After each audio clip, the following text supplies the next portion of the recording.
25. But yeah, like we were, yeah, it's so funny. I was just going on that whole YouTube thing and looking up. I had no idea that 2 Unlimited was from that area. You know, because you're a kid, you watch these videos and it's all in English, right? You're like, I don't know where they're from, like the Bronx. I don't know. Europe. Yeah, and then I saw them on a YouTube video live, and I'm like, morning, dude, they're speaking gentlemen. Dutch. Oh, are we back? Yeah, Oh, okay. we are. You could keep on talking about No Limit. But About No Limit? Oh, it was so good. There was a limit, and that was the end That of it. was the and now limit. we're Is that the starting end of the it? show. Oh, what about Alice DJ? Okay. Oh, Jesus. Welcome Welcome back. back, TCSTV viewers. It is the bi-weekly live show. Yes, so bi-weekly is a misnomer. It is Oh, I meant or bi-monthly. It's It's bi-monthly. It's every 2 weeks, but that's okay. You're doing good. You're doing good. And we've got a special guest with us here today, Olivier Du Tre. Thank you so much for coming out here. This is going to be a neat show because Ollie is such a prolific analog shooter, I guess it'd be fair to say now. Yeah, you know, in a lot of ways. So we have Ollie here to talk about the whole changeover to analog and the resurgence that's happening right now. And we get calls for that all the time. It's like, Yeah. why aren't you guys, I mean, especially like, why don't you talk about more analog cameras, stuff like that, because we do talk a lot about gear and stuff. But yeah, I just really wanted to dip into that. This is a perfect place. But before we get going, I did want to mention, we've had so many requests, guys. We want the audio from this as a standalone podcast. Some people have lives. They can't sit and watch YouTube I for guess, an hour. but they still want to That's hear not us. the people who are watching us right now. But we will be releasing that, so we're getting that all set up. This will be the first episode where we're going to hold the audio from it. So yeah, if it is something that you want to throw on while you're working out or driving or whatever, you will. You asked for it, so you're going to get it. Our boy Louis is going to be taking care of that, who is actually going to be sitting in for me this week. Yeah, we actually have a special guest because Jordan. I mean, We have two special guests. We have two special guests. Yeah, because Jordan. I mean, you're fully entrenched in digital. You haven't done film in a long time, and well, no, we shot film a year ago, and we were saying the other day we still haven't scanned that. we haven't scanned it yet. Which we'll talk about. Rolls of eggs. But here's the thing, people might not know. I mean, I shot a lot of black and white way back in the day. Did the whole darkroom thing. I loved it. That's how I started. But we want to get Louis in here because Louis' perspective is from a younger person in a different generation. resent him I know so he's much. so young. He's like beautiful and perfect. His skin's great. It's so I miss it so much. When he like hurts himself, he just goes to bed, wakes up the next day, feels great. Not like us. So he's going to come on here and he's going to talk about this new perspective, and it'll be an interesting talk. Cool. So we're gonna you do can a just very get quick, the hell out of here, very Jordan. discreet mic change. Yeah. I'm going to turn it off here. I'm turning it off because Louis is going to feed this up through his shirt, and then we'll click you back on. Okay. Because you don't want to hear that. You don't want to hear like. want to hear that. You want to see it, but Hey now. Do you Look at shave those yet? abs. Do you shave yet? Have you yeah, a little bit. Oh, yeah. Like the 4 hairs. You don't shave. You just right- tweezers. No hair comes out of here, There you go. You turned on. and sometimes I put a blindfold on and just spray yeah. some Nair. You know, so it all Jesus, falls That off. can't be safe. That can't be safe. So, this is a great opportunity for you folks at home. This is the analog episode. Ask us questions. Ask Ollie questions. I mean, this guy's a master in the darkroom. Chemicals, film, cameras, we've got it all. And Ollie, thank you so much for joining us. I really appreciate having you here. So tell us a bit about yourself first off, because we were talking earlier. I thought you lived here for like 2 decades, but recently, right? When did you come over? I was born in Belgium, right? And in 1977, so this year I turned 40. 79. Oh, 40. So I'm older than you. You're older than me. I know. Holy You look younger, but nice. yeah, you're older. I look younger. Anyways, so I was born in Belgium and I came to Calgary in 2009. So what brought you over here? And were you taking Have you photos looked in west? Belgium? Have you looked west? The mountains. Yeah, the mountains, like, eh? Absolutely, like the. You don't have giant towering mountains in Belgium? No, we don't. The sense of space as well. Yeah. Like, just Europe in general is like it's fully built and it's basically one huge. Yeah. Town. 100 yeah. years is a Metropolitan, short right? time, but 100 miles is is when I have to close. drive like back home for 20-30 minutes is like shoot me now. Wow. Right? wow. And Yeah. here you're like barely out of your own community. I know, and you love the open space. Eh? So for me it was eye-opening to actually stand in the middle of Calgary and look as far as I could like and see the horizon. It is That gorgeous. was incredible. I remember living in London for a couple of years. It was that same experience where it's like you look 3 blocks and then a building turns right, and it's like you're in a rat maze almost, right? Yeah. Exactly. And yeah, here it's just so nice to have that open space. Exactly. Were you taking pictures in Belgium before you came over here? So my dad was a photographer, so I kind of grew up chewing film boxes. There's a photo in the book. Very cool. of me as a kid. And that didn't turn you off from photography at No, all? no, not at all. Yeah, I was like, I mean, obviously as a kid, you're not like really aware of what the hell's going on around you, right? But my dad always had his camera with him when we were on doing our trips, our family vacations and stuff. So, and at a certain age, I was like, that's kind of, I love the kind of, he was playing with it, you know, one day, and I kind of loved like the mechanical aspect of it. So he taught me like, hey, this is how you change film. This is, you know, how you focus with the rangefinder. He had a Leica M3.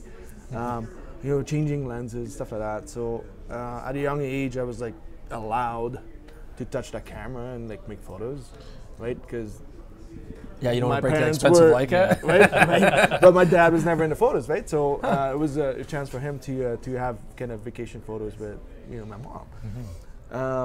And then I went to high school and did all that, and I graduated as a graphic designer. Oh, okay. So always So- like art based and visually Yeah, it's kind of based. weird. Like my grandfather, my dad's father, did some research on our family.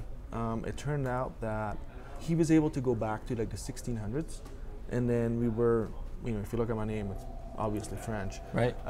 He was able to go back to an area in France called Orléans. And so that's where we originated from, we think.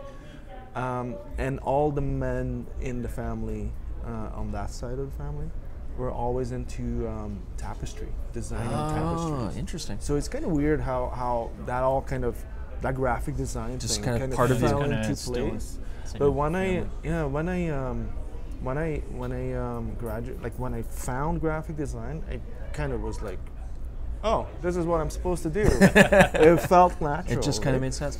So here's a question. So 2009, you're doing graphic design, I'm assuming. Were you doing a lot of digital photography at that point? I wasn't doing any photography. Any photography? No. Oh, interesting. It was until, well, 2009, no, let's back up, because we're talking about, I graduated in 98. So between 98 and 2001, I want to say I didn't do any, like, no, not up to the point where I was getting bored in my day job. So what was the point that like sparked that, I want to take photos of I it? was bored. I had no creative outlet. Yeah, interesting. As a graphic designer, I had no creative outlet because I was doing work for other people. Yeah. And so I was like, well, I guess you know, with Dad being like so involved, well, not involved in photography, but always like, you know. Yeah, it's like always in the saw back of your him, mind, right? Yeah. I was like, I found this course at the local community college. I'm like, you know, I'll do that. Did you start with analog? Yeah, on film camera. It was black and white all the way. That's funny. Like you know, for me too, it was the same thing. I went to university. Photography was like one of the extra courses. I had no interest in it. I failed that class, and there was something about when I saw Nikon FE online. There's something about it. It was just so beautiful, so classic. And I did some research, and that's what did it. I went, I got one, and that kind of sparked that whole thing. I mean, how about you, Louis? Because we want to talk as well about how, you know, you grew up with film cameras. I mean, my dad used to rock a film camera as well. You know, it was always part of it. But for you, starting out being so much younger, what was it that got you into analog? Well, for me, I mean, film before high school was this thing I would mess up for my parents, like finding the canisters in the drawer and just pulling the film out and just like not knowing what I ruined. And I don't know, it was sort of a big draw to just a different process. Not necessarily the look. I know some people make the argument it's a different look. Certainly you could probably replicate a lot of what the analog process does visually. Sure. But it really has to do with one, the equipment and how it sort of forces you to see in a different way, act in a different way. Sure, you could discipline yourself a little bit more by using a digital camera, but I don't know, the analog process, there's something about the mechanical nature of the objects. Same way that mechanical watches draw people in, same stick shift on a classic car. Yeah, only No, standard. I agree. Yeah. Yeah, no automatics. Well, and you know, this is a good opportunity, you know, folks at home, and there's this huge resurgence now in analog. So if you guys have opinions out there at home, why you get started with it. Is it the look? I know I've heard a lot of people say it's the look of analog. There's a organic nature to the grain. There's a tonal shift that's beautiful. Other people say, I like that it slows me down. Other people say, it's just, I like the smells. I like the experience, right? Digital is kind of clean and it's quick and it's easy. And a lot of people may say, analog's stupid, like digital is superior. I don't know why you go back to that. I don't have the time or the energy. All of those, all of that is valid. Right. Digital is better than analog. Hands down. And let's not confuse people at home. You shoot digital still, right? Well, not really anymore. Not really anymore, hey? I mean, the thing is, like, we have this grotesque idea of what a 100, like, we chase 100% perfection all the time as photographers, as digital photographers, and it's BS. It's BS. Like, I mean, does a photo, to be a successful photo, has to be, it doesn't have to be like a 100% sharp. No. Right. You know, and that's one of the, for me, the kind of attractions of analog is like, there's always that little bit of chance. You know, like, not only I can screw things up. Right. I mean, your shutter is spring timed, right? Yeah. It's cold outside. Maybe you get a little bit more light than you wanted to, a little bit less light. You don't have automatic exposure, always taking care of things. You know, something happens in the darkroom. Or there's a little dust speck there where you don't want it. Or, like, there's so much that can go wrong. So rather than finding analog restrictive, you're saying you almost found it liberating in a way. Not having to worry so much. Not having to worry so much about like sharpness and dynamic range and pixel count and bit depth and all that kind of stuff. I mean, that's all stuff that a lot of people care about these days. But from a creative or art perspective, you know what? Nobody really cares about. Yeah, and that's a good point. Like if you have if you print a piece, you don't have to like put underneath like, oh, this is photographed with this camera and this type of film and this is printed on that paper and what software did you use and stuff? Nobody cares about that. Right. Like ask any collector. Nobody freaking cares about that. Why do we care? Why do we care about that? I know, it kind of goes to that thing like, you know, a chef makes a really amazing meal and they're like, oh, well, what kind of stove do you use? Is that like a T-foul or is it German knives? You know, it's like, well, no, but it's as like... photographers, like, we like to, like, if you go on Facebook pages or websites, or this is the camera I use, and this is the f-stop, and this is the film, and it's like, it's invalid. Okay. Yeah, and it's definitely that separation between the world of art photography and personal work, because I shoot all my personal work on film, and of course you do as well. And the digital work, I mean, it fulfills some professional quotas that commercial work needs. And there is that separation, of course. Now, at the same time, though, I mean, darkroom, you know, the whole process of darkroom, developing film, getting in the darkroom, printing, a big part of it is very skillful. There's a lot of work to it. So we're going to take a question, but I want to talk about your concept of mastering your art.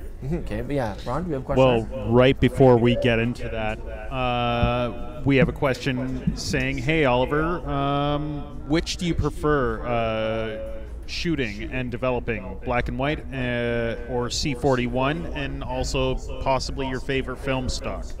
I only do black and white. Yep. So, I mean, I don't have any experience photographing color. Well, film color. Color film. That's what sorry, sometimes I'm an import. Sometimes my English is going to be a little wonky.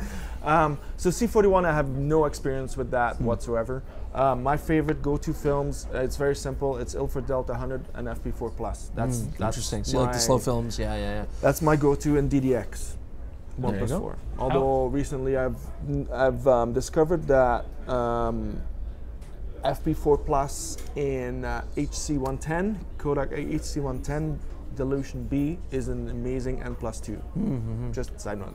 Interesting. How about going from the negative to the print? Do you do it optically, digitally? I used to do it optically, but you know, if you start printing larger pieces, it becomes crazy expensive. Yes, it does. Is the expense something that's really, like, is that something people have to consider? I mean, analog is a pretty expensive form to get into in a lot of ways. It depends, right? If you just look at it from a personal perspective, it's like, well, that's just your personal choice. Right. But if you're going to start selling your pieces, then you know, if you have, like, for instance, you want to do a 2430 print, which I, you know, Do often. frequently Yeah. do, doing that as an analog print, that's going to cost you thousands of dollars. To Lots get, of like, money, yeah. the print Lots ready of to trial go. and error. Right? Yeah. So that means that your piece, now all of a sudden, if you're going to sell that, it might be $10,000. You know? Can we take a look at some pictures? You brought some Yeah, prints sure. here. Yeah. Because the other thing I want to ask then is, okay, we get into this topic of printing in the darkroom optically, right? Versus digitally. Do you find a creative difference? Do you have a preference? Oh, yeah. I mean, is there a different look to it, or is it a different feel? As a graphic designer, I use Photoshop like daily. Right. You know, and it gets a little routine and a little boring sometimes, right? But if you can go in a dark room and project it and play with your hands, and there's like this dance going on, and where you can go from, these are just like two examples, where you go from like the flat print, right? Okay, so this is straight This out. is just straight, like- this is the negative. Right, no basically, contrast right? change no yet. nothing, Okay. right? To do something like this in like just a matter of minutes, that's pretty substantial. Absolutely, yeah. And every So- print is different. Within Yeah, optical. yeah, to a certain extent, yeah. So these are if I these may, are yeah. fiber prints. That's why they're like And the little curl. Yeah, we Yeah. get the curl in there. Yeah. So there we go. Can you guys see that? Hopefully, how's that look? Doing good. I'll hold that steady. So we've got our ungraded print on top. Yeah, and then just a little bit of contrast added, a little bit of Yep. change. Yeah, some dodging. and dodging and burning. Yeah, Yeah, and absolutely. it's certainly people talk about the technical differentiation between printing optically and inkjet, and there's one thing people always forget to mention, and that's the fun factor. Yeah. Like, which is more fun to you? Oh, and this is sharp, by the way. Yeah. So I mean, let's look at a digital print here because Yeah. I think what we're trying to do here as well today is. A lot of people maybe ask themselves, analog is something that I'm interested in. It's something that it's fascinating, it's romantic, all that kind of stuff is true, right? But people are still obsessed with image quality. They're obsessed with capability. They're obsessed with print quality. So see let's what look I at can some show. digital prints. What is the difference to you, Ollie? I mean, what would you say? Or is there a difference? Do you find that your size. That's basically it. Size? The management, like how easy it is to just like print a larger piece without like just you get it on your screen, and then that's what you get. You know, and it's as archival as any other darkroom print. done Absolutely. properly. Yeah, and beautiful. Yeah. Yeah. So. Do you find that working on the computer is less fun than being in the darkroom? Do you miss that sort of physical do, process? because I do it daily, right? Yeah. As my profession, it's like it's not challenging enough. Okay. Because I mean, here's the thing. I don't waste a lot of time processing my photos in Photoshop. If I can't fix this in 20 minutes, I move on. Like Right. literally. Interesting. Like literally. I mean, the first step, obviously, when you start printing this at bigger pieces, like a bit bigger sizes, there's like little things you want to take out. Right. 'Cause, I mean, the bigger you look at things, the more stuff you want to take out. But yeah, I mean, And you're scanning your film. I do. Well, Is there something lost in translation, do you find, when you're scanning to Yes. digital? I- Yeah, you'd say so? For sure. Yeah. I mean, I mean, it all depends, right? Depends on. It's almost like a philosophical question, because you have a fully analog negative, and now you're going to crunch it back to digital, right? So your negative might have more kind of tonal range, Okay. but somehow you have to crunch it into 255 values, Right. right? However you turn that, and you need to crunch it back to. I still feel like digital. or if you do like 16-bit, it's was it 10,000 or whatever value. Million. I still feel Right. like we're at a point where digital, and correct me if I'm wrong if you think differently, I'm still at a point where I feel like digital printing doesn't quite have the capability to get us where we want to be yet. Like there's No. still a lot to go, a long way to go with No, digital printing. I disagree with that. Oh, I mean, yeah. I used to be on your same page. Like I used to think that too, but Costa's Resolve Photo, that proved me wrong so many times. Ah, Good very printer, cool. for sure. Yeah, that proved me wrong so many times, and yeah, I mean, hands down, they're the only ones that touch my work. I allow them to touch. They have my full PSDs. Like, make this better. Well, That's cool. yeah, That's and cool. having a good relationship with a Oh, printer for sure. is definitely Yeah, a plus, for sure. because, I mean, not just the film versus digital debate in printing, but the whole print versus screen. there's something about having a print under any lighting conditions, under any set of eyes, it's going to be the same. Yep. Whereas with screen, everybody has a different monitor. Yep. And Yeah, oh yeah. It's what you want people to see. We've It's talked just about the print. Resolve Well, quite a yeah. few times, and they are fantastic guys. So just a side point, you know, if Yeah. you are in Calgary, print with Resolve. You bring up an interesting point though, because we're photographers. We don't deal in files or screen stuff. We deal in prints. That should be our main focus, right? I mean, I still believe that no gallery in the freaking world is ever going to show photographs on the screen ever, because that will have zero collectability value. Who as a collector is going to buy a screen or a memory card with photos on it? There's no monetary value in that. You know? Is that something we're missing out on now? I mean, the culture does really seem to be Instagram. The culture seems to be sharing, getting likes, popularity. I mean, the thing about a print is you have to get people to come physically to the space to see it, right? It's the original social network almost. Yeah, Right? absolutely. The galleries or... Are we missing out? Are people who are only doing digital, are they missing out in a way? There's nothing social about a social network or social sharing. There's nothing social about it. You're not... I mean, you're not connected with each other. You feel like you're connected, but you don't have an actual connection because you don't see each other. I mean, you know, here's your Here's your brand new book. Oh, there it is. I mean, Ollie's just come out with this book, Seeking Stillness. This is your new book, and there's beautiful stuff in here. And here, I'll let you do that there. You're the book Oh, holder. here's some squiggly words. Here's some words. Oh, here's the good stuff. There's the good stuff. Yeah. Yeah. But a beautiful collection of work. Now this is pretty much all throughout Canada. You have a little bit of Belgium. Yeah, this is pretty much landscaping around as well. Calgary. Yeah, around about Calgary. 50% around Calgary, so a little bit of Banff in there. Some of the Maritimes, Nova Scotia, Newfoundland, and then some of the stuff back home, Yeah. a little bit. But I mean, this is kind of what we're talking about. And of course, obviously, there's lots of beautiful books out there that are digital format, shot on digital cameras and printed. But yeah, there's something about having that connection, right? Touching the pages, getting to see the Oh, for work, sure. take your time. Yeah. And is this a dying art, or do you think we're doing okay? Like, are we? Do you worry about the future state of where photography is going? Not really. But you bring up an interesting point, is that we as humans we love touch. We Yeah. love flipping over pages, and we love touching stuff. Like, screens don't do that for us. Is that why analog's coming back? Are people I missing? think it's a like. Are they missing that connection? Are they feeling detached somewhat from this whole art form? I think a lot of people are coming back from the whole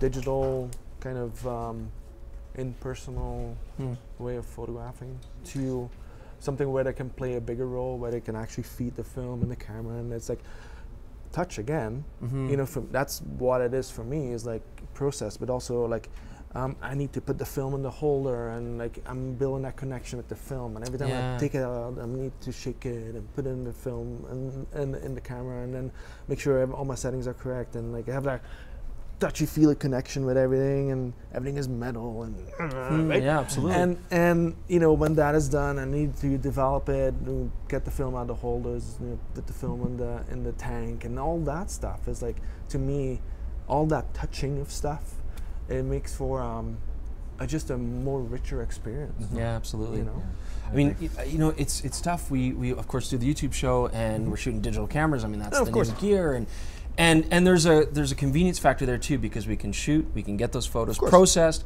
get them online. there's nothing convenient about this. Nothing convenient at all, right? And nothing quick at all, right? And that's why I'm not a commercial photographer. I mean, you know, I'm taking these shots. I'm getting like 20 to 30 pictures that I have to get processed for Jordan, get up on the YouTube channel, right? Yep. I remember going in the darkroom, I'd work on 1 or 2 pictures. It would take 8 hours before I'm like, yeah, that's what I want, right? Plus the time saying I'm going to make a few of these prints. and then you put it editions on your fridge, and 2 weeks later you go like, oh, that sucks. Yeah, right. I'm going to change that. Yeah, I went too dark here. I want to bring this up. Yeah. So yeah, there's a convenience factor. I think there's a technical factor. I mean, obviously, I don't think commercial clients are going to wait for analog anymore, right? Well, Yeah. it depends. I think that it depends on. But I mean, like an annual report or something. It depends you know? on what the turnover Yeah. is. Yeah. Turnover What kind of rate work is, you're doing right? into it. You know, but we did episodes where I shot like a Nikon F4. We did some film stuff and some comparisons with digital, and I missed the whole experience.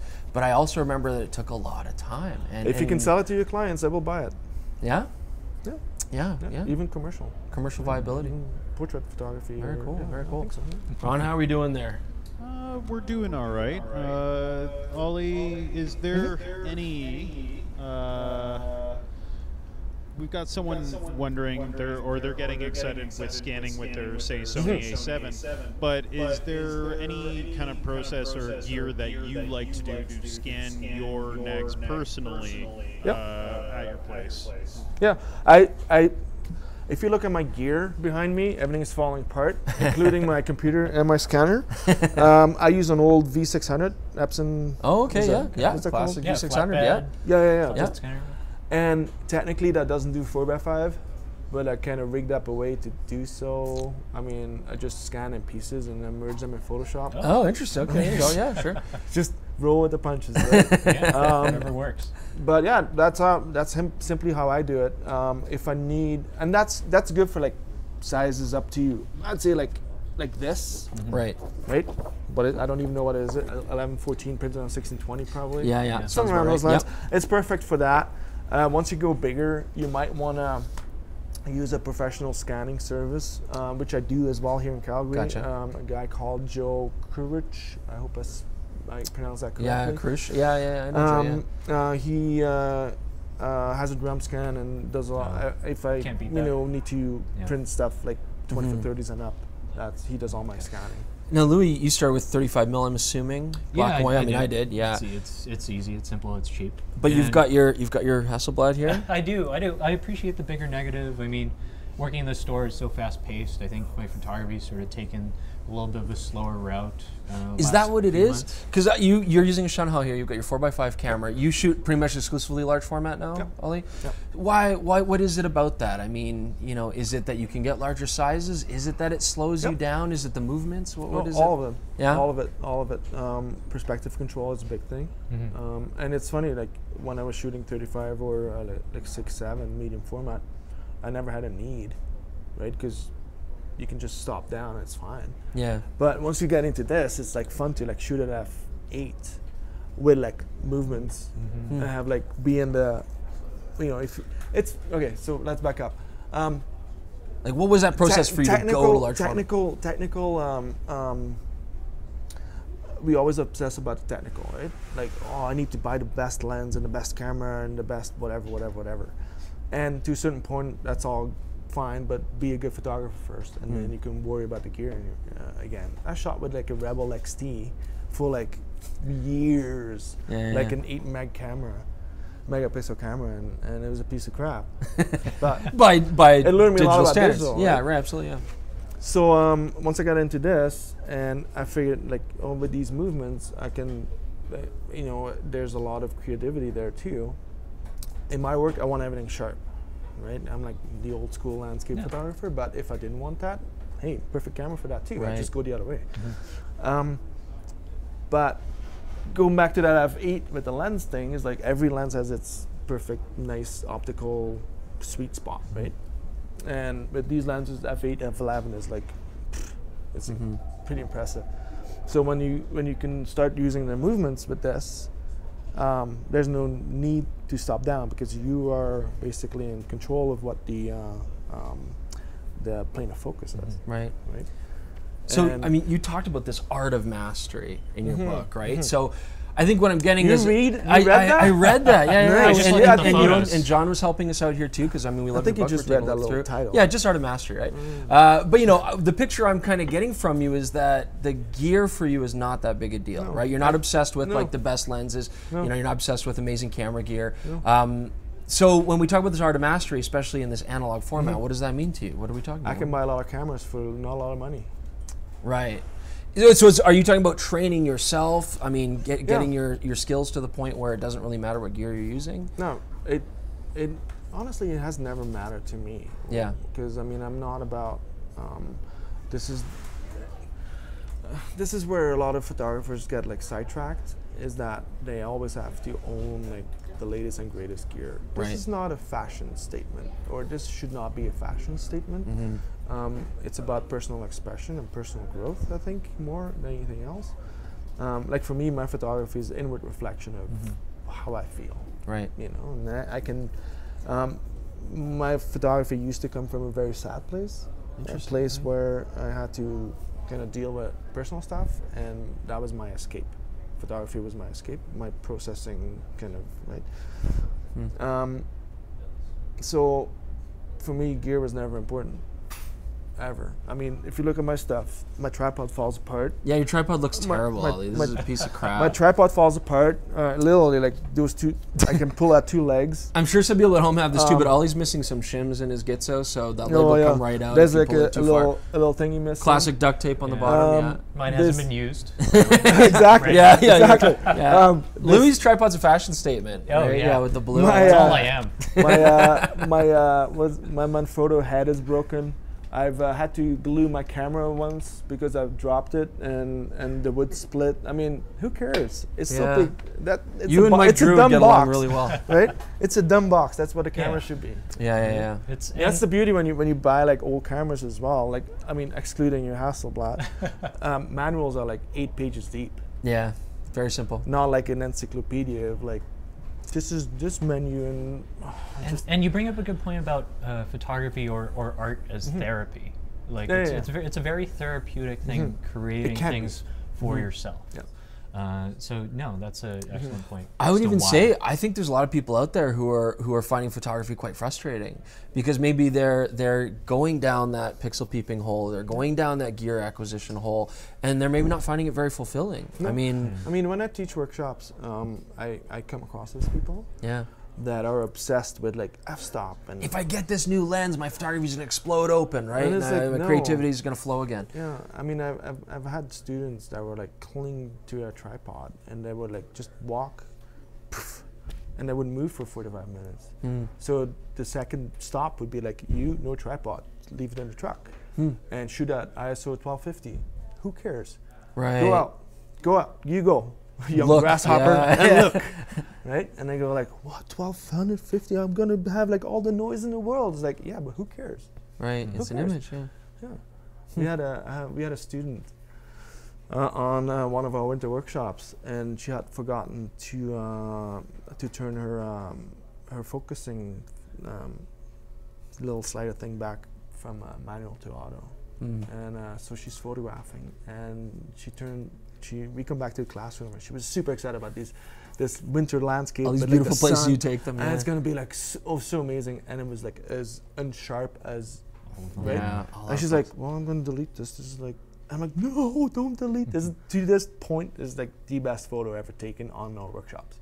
And it's unsharp, and it's overexposed, and it's like you don't even see what's going on, but you blow it up on like as a 60 by 60, and it just blows you away. Has that effect on people. I hope we kind of reach this point now, because I mean, digital's obviously here to stay, but for the last decade, it's always been new cameras. The ISO's no good. We need higher ISO. We need more dynamic range. And I think now, hopefully, we're reaching a point. I say it all the time. Customers will say, "Well, what lens do I want? What camera's sharp?" And it's really nice to be able to say, like, look, man, at this point, everything in this store is all it's all good. Whatever they all take great photos. Whatever feels good in the hand, yeah, whatever jives with you. And cameras reach a point where they're not really specialized for a certain kind of role anymore. It's like, you can do what you want to do with this camera. Take it, go have fun with it. I mean, it's about you. Yeah. Not about the camera. And that's one of the other things is like why I use analog is I mean, to a certain extent, right? But when I talk about digital on my workshops, I'm like, well, why should you shoot in 3/2, for example? What engineer in Japan decided on a 3/2 format that you think as an artist is like, it's nice to look at because it's horrible. Okay, there you go. It's Ollie a doesn't like horrible Especially ratio. vertical. It's a horrible ratio. It's way too long. It's way too long. See, Micro Four Thirds isn't dead. It's not. 3/4 is beautiful. Seriously, Just like it's the old a beautiful TVs. ratio. Yeah, so Ollie says go get a Panasonic or an Olympus if you're going It's to a beautiful digital. ratio. 3/4, 6/7. Even square is beautiful sometimes, yeah. Except that has its Hasselblad. limitations. Has its limitations from Throw that in the garbage. From a composition viewpoint, though. But everything is better than 2/3. Oh, it's interesting. There you go. No, So, it's all personal I mean, preference. yeah, well, that all comes from Renaissance painting and Exactly. golden Thank mean you. and all Thank that you, kind of Chris. Thank you. stuff, you know. You have seen the light. Yeah, so if you ever want Exactly. to, you know, at home, if you haven't done it, go look at Fibonacci sequence and The worst thing Nautilus you can- shells, the and worst- you'll be gone for 3 The hours. worst on thing you can Wikipedia. do is look at other photographers. Buy a freaking book on painting. There you go. Seriously. Yeah, Seriously. look at other visual arts. Look Yeah. at all other arts. Read Yeah. a book. I love Read for- a book. Yeah, I read The Art of Mastery. It was great, and then there we go. Yeah, I love the Road to work Mastery. by a painter called Albert Bierstadt. He was a German painter who came to. He was like a pioneer painter. He came to the Rockies here, States and Canada side. Just the way he paints, how he captures the light and the mood and just the atmospheric kind of, you know. It's absolutely gorgeous. Well, here's the thing. Your new book is called Seeking Stillness. So I would assume that title's fairly telling. Hey, like what was your sort of mental process in making these images? Because they do have a very calm, serene, quiet feeling. Thank you. They're quite lonely, actually, when you look at these photographs. You know, you get this very kind of feeling. It's all snow. It's sterile. It's cold. It's quite lonely. What was your mindset making this book and these images? The title, it's kind of twofold, right? Like Seeking Stillness. That's how I need to be in my head. You know, that's how I need to be. Who's laughing? That's how I need to be in my head to like fully kind of embrace what I'm looking at. You know, fully understand what I can sit on a rock for like hours without a camera, just to listen and to feel. Not even taking photos. No, and smell until I kind of have this like pop in my head where I go like, yep, now I know what to photograph. Interesting. Right? But also when I'm photographing,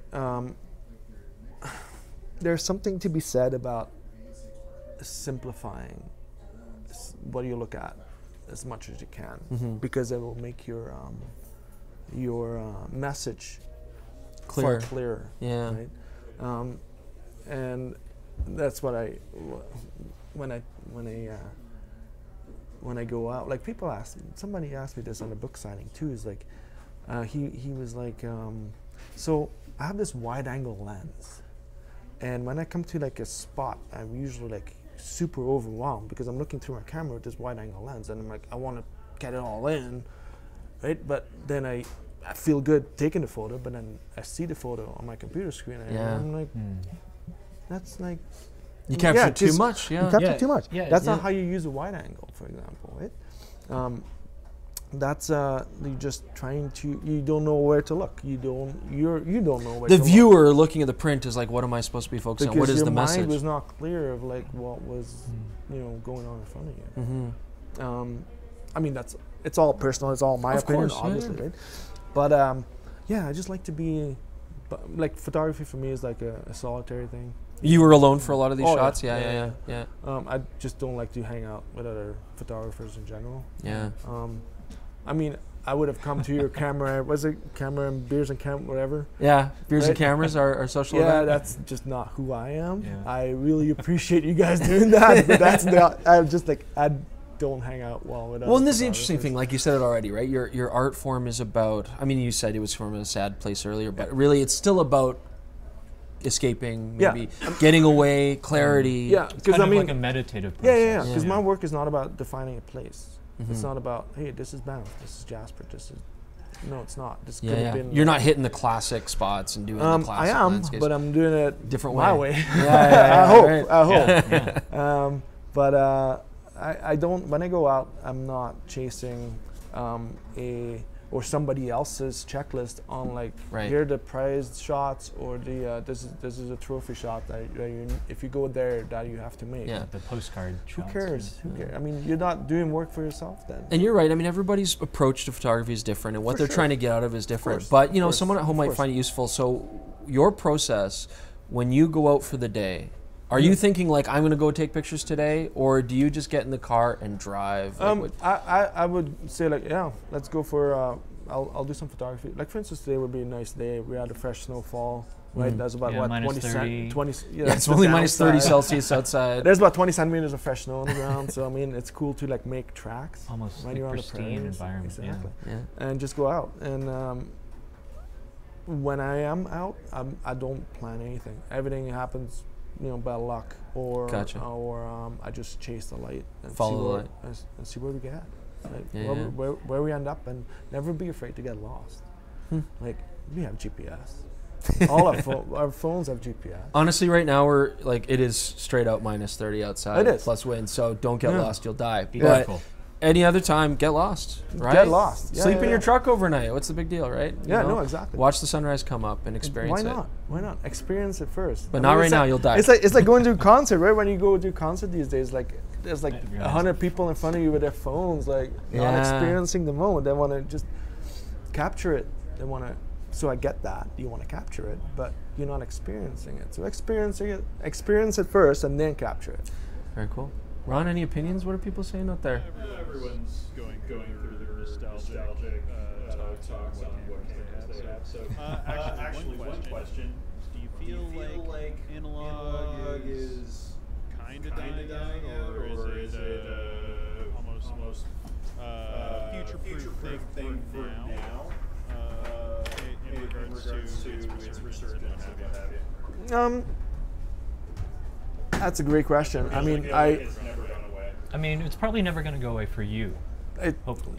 I hope. I Yeah. mean, as long as Yeah. Ilford makes film, I'm gonna shoot it. I mean, we have a workshop coming up where Phil Chin, a local photographer, he's gonna do tintypes. You know Yeah, what why I mean? not? I Like, mean, that's like 160 years old. Yeah. Old photography. it'll It's like- always be there. It'll always yeah, be there. There's always that crazy dude that still does it. Why not? Do you think it's gonna come back into a really popular place? I mean, look at your guys. Like when I initially came here in 2009, you had like this like half little rack of Chemicals. and- chemicals. yeah. That was it. Yeah, Right. and we've got a lot That's- more And now. now we that have like section's 4, not 8 shrinking. racks. Yeah. It's incredible. Like the way you guys kind of support what we do, film photography, photographers. I mean, that's your answer Sure. right there. But it has to be financially viable, right? I mean, that's the challenge I think a lot of retailers face. I mean, is it's like- cheaper than you think. I think. Yeah. I mean, it's got to As be a user. financially. It's got to be financially user. viable for the retailers, Yeah. right? Oh, yeah, I mean, the minute the retailers and the minute Ilford and Fuji aren't making money, they're going to be like, no. Yeah. And Chris has to feed his family. I mean, it's there's the realism of just the way the economy works, But right? then we're coming back to like that earlier discussion of like, well, if you're going to sell your stuff, Yeah, it's about that perceived value, sure. right? Yeah. I mean, film's $20 a roll now. It used to be $8 a roll. It used to be $5 a roll. Yeah, we can find collectors that deal in that would love to have one of my analog prints, and they would not be afraid to Pay for it, yeah. Pay for it, right? Absolutely. Because for them, that's that added value of like, you know what? I slaved over this. I touched this. Yeah, it's right? unique. Like, it's Every print unique. is different. Yeah, Exactly, yeah. because when you do limited runs of like 5 or 8, whatever, then all of them, if you do them in a darkroom, all of them are different. Yeah. When you do them on an inkjet, all of them are the same. So, is that important to you as a collector or not? Right. There's that Absolutely. perceived value again, right? So what about you, Louis? I mean, is analog something that you feel you're going to do for a long time? Is it something that a lot of your friends shoot analog as well, right? I mean, is this something that you are sticking with? Is this something you want to support? Do you go back and forth to digital? What is it? What do you think it's going to stay? Yeah, I mean, I think it'll go hand in hand with the digital work I'm doing for the occasional paid stuff. And it's just right now, for me, who I am as a person right now, it's just a lot more fulfilling. And that's sort of the most important thing to me, is, am I having fun doing this? Am I having fun? Like, is this, once it turns into work, Right. I think Yes. that might sort of turn me Disappear off for a you. little bit. Yeah. And also,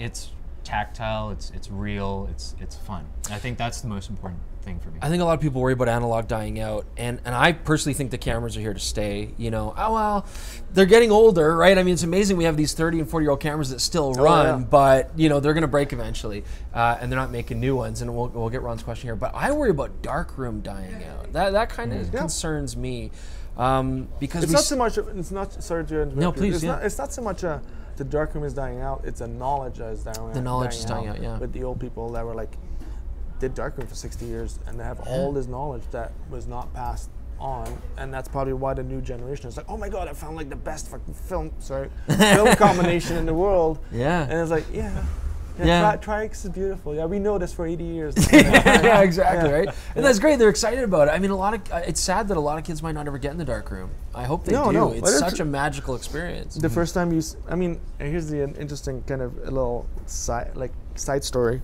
First time I saw a print come up in the chemical, it gets you. Oh, It's it gets you. Life changing. Yeah. For life. The first time I saw a photo on the back of a camera, I was hooked as well. Interesting. And for 7 or 8 years, I shot color. Yeah. Coming from, I shot black and white film. Before that, I bought my first Rebel XT.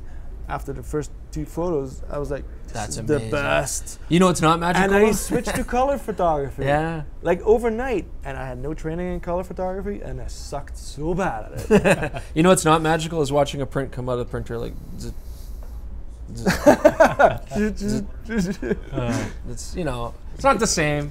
Back to Ron's your question, but then we'll get you. Yeah. Ron, what's your question? Are you scared that nobody's going to be able to figure gear in a number of years? Yeah. A good point. Yeah. But you just buy new for a couple $. Yeah. Yeah. I can buy cameras for like 20, 30, 40 bucks. Yeah, and luckily they're mechanical objects. You have people with that skill set fixing mechanical objects like watches and other mechanical things of the past, who might be able to sort of transfer the skills over. And with the technology like 3D printing and accessible for sure. like part That's a good making point. like CNC that. milling and stuff like that, yeah. And you'll always have the sort of cottage cameras as well. You know, cameras that you make out of cardboard, cameras that you make out of plastic, you know, very basic pinholes and stuff. Those will always be something we can make ourselves, right? And you've got new stuff coming out by new companies like Kickstarter, all the Kickstarter cameras out there. Japan Camera Hunter is supposed to be coming out with like a new film point and shoot. Interesting. Like, whoa. I mean, maybe we will reach a point where, you know, the old cameras are going to start to fail. Parts aren't going to be available. You know, the prices are so low right now, but maybe they'll go back up. Who knows? Maybe. Who knows? Yeah. Maybe 2 decades from now, a Nikon FM that's still working well is going to be $2,000. Who knows, right? Yeah. But I think other companies will always be there to make film cameras for us. It'd be neat to see if there's a brand new manual SLR or rangefinder that gets built. Who produced that medium format, that folder not too long ago? Was it Voigtlander? No. I'm not That sure. was brand new. No, Fuji makes a folder. Oh yeah, the GW Fuji, whatever, GW, 690, the whatever, or 670. Yeah, exactly. That's the one it's brand new. Yeah. It's $2,500 or whatever. It's like, And I mean, 4x5 cameras, technically you could make yourself, couldn't you? Yeah. You just need a dumb box. I mean, my whole setup here, I mean, excluding the lens, was like, for the camera, $700. So tell us about $700. What the camera is, I guess. It's just a wooden Shenhao. I don't even know the model thing. I don't care. Cheap and cheerful. It has all the movements that I need. And my lenses are all Fujinons, except that's the same reason, because I'm cheap. Right. And they're good. They're good, yeah. They're good. That's one of the cool things about large format cameras too, is that you can mix and match in a lot of cases. Like I love that you can get these old Kodak lenses, you get these old Fuji lenses, nice. And every lens has its own look. Own character, yeah. Yeah, I guess back to now that you've published is your first book. My first book, Yeah. Now that you've got this in print in people's hands, do you have a preference for printing and putting it up on the wall, or printing and putting it in between hardcovers? This is real. Well, so are the prints and the gallery space. But I don't know, like, that means a lot to me. Because these copies will not go away. Yeah, this will be forever. Here long after you're gone. Right. After maybe when I'm eventually old, like well, you're never gonna get old. I hope. Right. So this is gonna be my last and this is such a dumb thing to talk about, but this is kind of a lasting proof that I'll your live. Legacy kind of thing. Yeah. What was the whole process like making a book for the first time? It's a lot of work. Yeah. It's a lot of work. Yeah. Tell us about it. Yeah. I think it took about 2 years. Not so much about like collecting the photos. Right, you already had a lot of photography ready to go, right? I didn't do much of like here. Maybe I included like 20 or so newer photos. Collecting the photos, going through like which ones I'm going to include, which ones I'm not going to That whole include. culling process must be difficult. Get the sequence going, right? Because if you look at the book, I love to work in pairs, right? And then write the copy. That was the most daunting task, was writing the copy, because I mean, just your intention for it, the message for it. Yeah. English is not my first language, Beautiful, so it's it was overwhelming. But yeah, every page you do is not a double. Yeah. Yeah, There's always something that kind of connects the two. The interrelationship and between coming the two. from a graphic design background, like Yeah, working, that's kind of what I like. yeah, Again, it's a personal kind of thing. for sure. Interesting. Cool. But yeah, it was definitely not. You can't underestimate like what time, how long it takes to make a book. Then again, I mean, the design and stuff was not done by me. It was done by Rocky Mountain Books, which I have nothing bad to say about them. They're Yeah, it worked out really well. Hey, amazing. very cool. Do you see more books in the future? I hope so. Yeah. Please, Don, let Yeah. me do more books. And guys out there, people out there, print your photos. And Print them, yeah, No, for sure. make a zine. So, Get your photos out there. just a little plug. Do you still do a lot of gallery work? Like, you still getting out doing gallery shows? I have a little show in February Yeah. at Framed on Fifth for exposure. So that's going to be in tandem with the book launch. I know the book is out, but we're going to do a little party. Very nice. Yeah, A little party there. And all the prints on the wall are part of the book. But that takes me to like this, because for the last, I want to say like 3 years, I've been working on a project this book is all about beauty. Right. This is Well, about. beauty is like it's a far-fetched word, because I mean. But this is about stillness, quiet, peace. Beauty. But then this stuff is I'm doing I don't know if you can see that, but that's just an RC test print in the darkroom.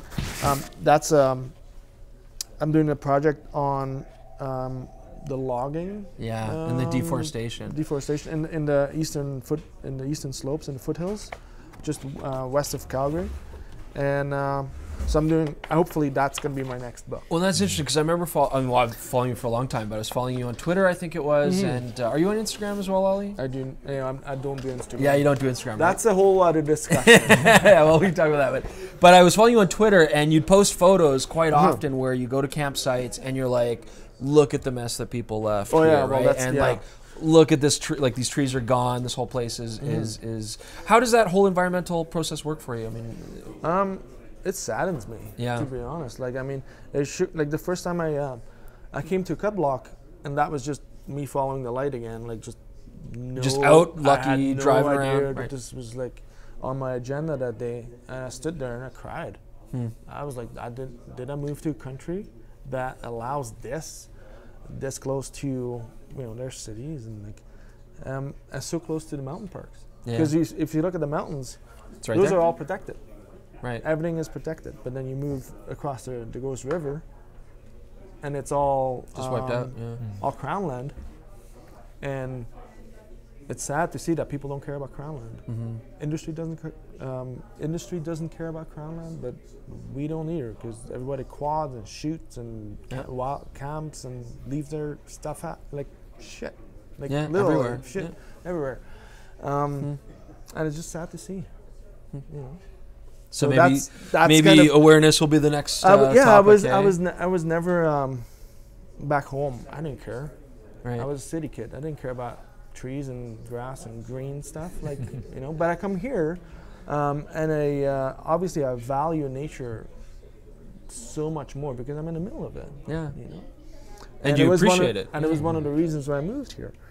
And then I saw this, and I'm like, well, I have to do something with that. Like, as an artist, I have to like bring this problem to the surface, and hopefully that will be my next book. Very nice. Yeah. Ron, anything else we talk? 5 minutes? This is a good time. I mean, we're almost done, so any questions, please. This is a good time to ask Ollie. We've got a fan who's actually wondering if you'd be doing anything cross country, because they assure you you'll be booked for months. Define cross country, like in the Maritimes? No, they just want to see you doing analog workshops.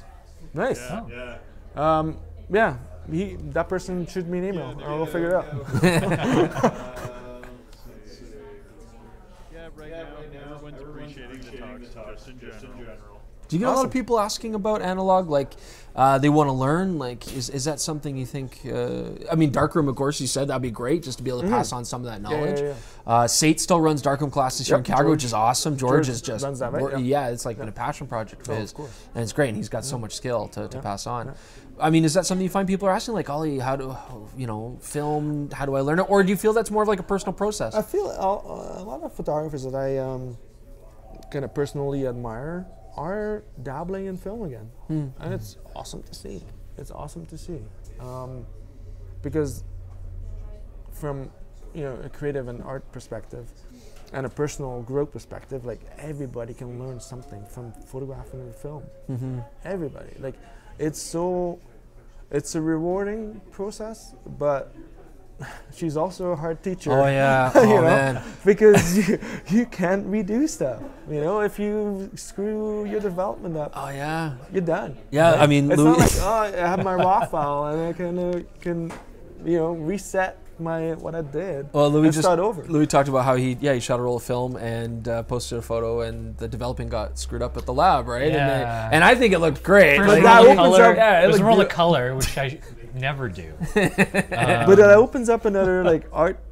Like maybe that looks amazing. Oh, yeah, it was all light That's that fogged and little green. piece of Yeah, work. yeah, sometimes That the luck, right? mistakes, Mistakes add are to the beautiful. aesthetic a little bit. Mistakes are beautiful. I like to tell a lot of people, if you use a digital camera for a while and you get very comfortable with the whole process of shooting photography, I mean, aperture's the same, ISO's the same, shutter speed's the same. Yeah. You move over to film, you might do better. You might be more confident using it. But there will be days where you want to throw your camera in the garbage, Oh, yeah. or where you get But it's that not the film. camera, it's you. Yeah, it's you. Right? But what do we Right, that's the blame? thing, What do it's we like, blame? it's though? you. We blame no, it's the It's not camera. your camera. But yeah, if you stick with it, it becomes rewarding. Yeah, you got to keep doing it. You got to keep doing it. Yeah, like Cool, man. anything. Yeah. Like anything else. If you want to be good at it, you have to do it for like a long time Yeah. to make it done. I love that when people come in here looking at old cameras, like a lot of students that are getting to it. It's beautiful it's refreshing to see someone come and say, I don't care what camera, like if it's under $100 amazing. and Exactly. it works, I'll take it, right? Yeah. Whereas with digital, they're like, nope, I want this, I want this, I want want this. full I'm looking at frame. these, has to be this, right? And these kids come in, they're like, I Well, don't know, just here's- can I here- shoot black and white film in it? I know it would not be a great sales pitch, but ask him why. Yeah. Ask him why. Like, yeah, why we do do. you want a full frame? Tell me. But then all we'll do is end up selling film cameras. No, we can't do that. Well- We can't do that. All right, Pay for well, more film. do we have any other comments, Ron? Are we pretty much good? Cool. Good. Yeah, All right. where can people find your work? My stuff is online. Being this is like another one of those like funny things. Like I'm an analog photographer, but I have a website. It's like this. What like, year is it? So www.olivierdutre. So .com. That will Yeah, we'll probably post be it in up the there, link, yep. Whatever. Yeah. And my work will be on the walls at the gallery framed on 5th 'Kay. in February. Yeah, February in Exposure is the big Exposure, festival that's yep. coming up here for photography, so please check that out. So yeah. We always like to be a part of that as well. And And my again, book. check out Seeking Stillness. Yeah, don't forget, beautiful stuff in here. And yeah, there you go. Well, Ollie, thank you so much for coming on. We Thanks really for appreciate having me, you guys. here. Yeah, Yeah, it was really good. awesome. Yeah, cool. And thank you, everyone, for joining us. And yeah, thanks, Louis. Yeah, no See worries. ya. All right, keep shooting film. Happy New Year. Oh, yeah, Happy New Year. Yeah. Yeah. Absolutely. We'll see you in 2018. Shoot more film. That should be